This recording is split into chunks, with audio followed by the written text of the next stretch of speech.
Chowmein রান্না করছেন ঠিকই, কিন্তু রেস্টুরেন্টের মতো লুকস কিংবা টেস্ট আসছে না।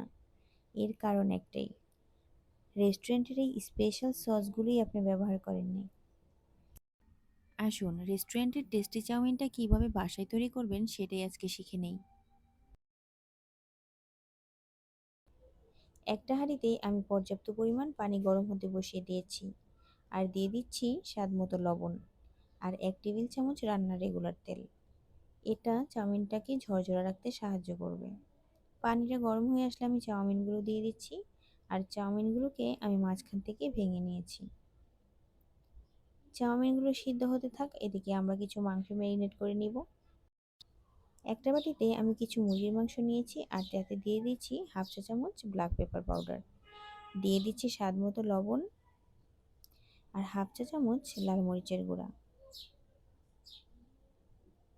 1 টেবিল চামচ দিয়ে দিচ্ছি হচ্ছে আদা ও রসুন বাটা, আর 1 টেবিল চামচ কর্নফ্লাওয়ার, আর সামান্য একটু ফুড কালার দিয়ে সব কিছুকে ভালো করে মিশিয়ে নিচ্ছি।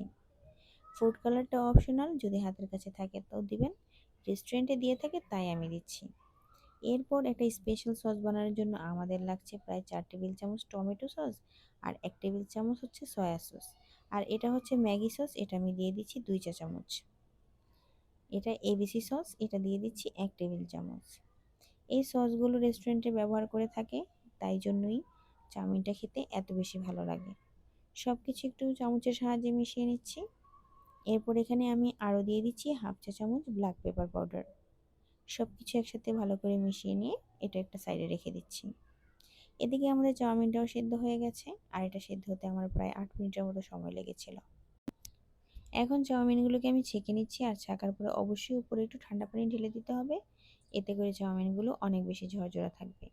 সেম প্যানে আমি কিছুটা তেল দিয়ে দিচ্ছি, আর যে চিকেনগুলো আগে ম্যারিনেট করে রেখেছিলাম সেগুলো দিয়ে দিচ্ছি।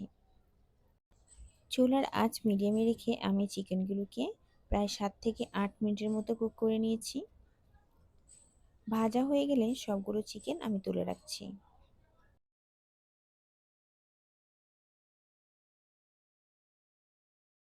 সেম তেলেই আমি কয়েকটা চিংড়ি দিয়ে দিচ্ছি, আর চিংড়িগুলোকেও একটু ভালো করে ভেজে তুলে রাখছি। এরপর একই তেলে আমি কিছু রসুন কুচি দিয়েছি, আর রসুনটা একটু ভাজা হয়ে গেলে আমি যেই সসটাকে বানিয়ে রেখেছিলাম সেটা দিয়ে দিয়েছি। ভিডিওটা কিভাবে যেন স্কিপ হয়ে গেছে আমি বুঝতে পারিনি। আচ্ছা, এরপর আমি কিছু লাল ক্যাপসিকাম আর কিছু সবুজ ক্যাপসিকাম দিয়ে দিচ্ছি, আর সবগুলোকেই আমি সসের সাথে একটু ভালো করে মিশিয়ে রান্না করে নিচ্ছি। এরপর 4 টেবিল চামচ পানিতে আমি 2 টেবিল চামচ কর্নফ্লাওয়ার গুলিয়ে দিয়ে দিচ্ছি। এটা চাউমিনটাকে অনেক বেশি জুসি করবে। কিছুক্ষণ রান্না করার পর দেখা যাবে মিশ্রণটা অনেক বেশি ঘন হয়ে গেছে।